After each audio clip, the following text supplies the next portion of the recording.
It's Tom and Todd's Face Off on WRKO.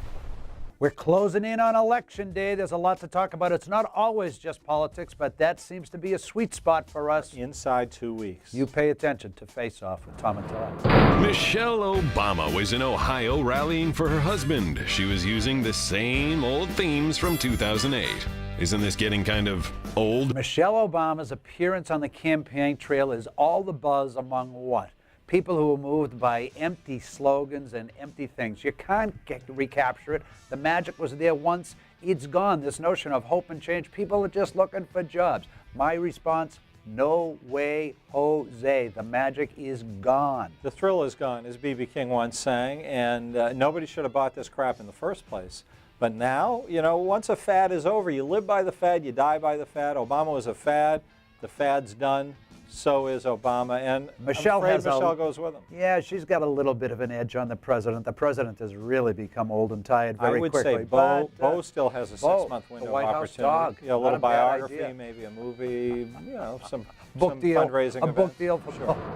What do the latest Rasmussen poll numbers from the governor's race say to you? I can't figure out what's wrong with Scott Rasmussen, who's usually the best pollster in the country, but something's going wrong here. None of the pollsters seem able to get the governor's race right here in Massachusetts, which is Charlie Baker by 7, and they're showing it Deval Patrick by 2, 3, 4, yeah, 5, Todd's 6, out on 7. Todd's out on a limb here. No, there's no limb. This is lunacy. I'll give him points for being bold, but Deval, he's saying Charlie Baker by 7. I think Charlie would be thrilled with that.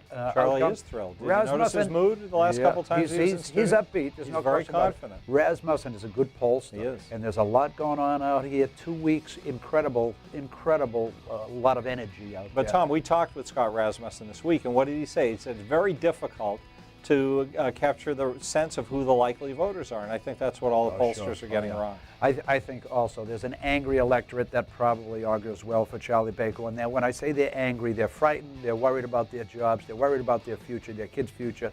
That usually does not bode well for the incumbent, Deval Patrick. Sure. That usually bodes well for the challenger. And at this point, there's really only one significant challenger on the stage, and that's Charlie Baker. And keep in mind, Deval Patrick is the worst governor since the first Thanksgiving was held. Should Cahill drop out? It's hard to find a fresh angle on the question, the enduring question, should Tim Cahill drop out? I've said repeatedly, I think there is a no.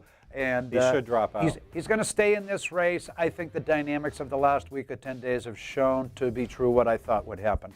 The public interest is now focusing solely and exclusively on Deval Patrick, Charlie Baker. That's the choice. Tim might not like to, hear that and have to live by it, but that's the reality. Tim needs to get out of the race. He needs to leave the state, make a new home. Perhaps there's a witness protection program for former candidates who humiliated themselves.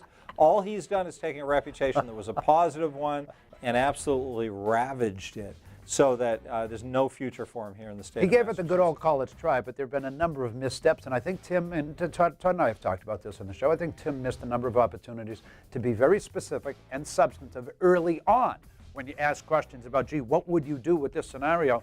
And there was a lot of hesitation, a lot of pausing.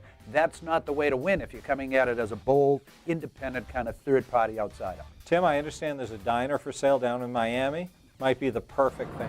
That's it. Winding down quickly till elections. We'll see you next week with the 1 week out update. Tom and Todd Face Off, WRKO.com.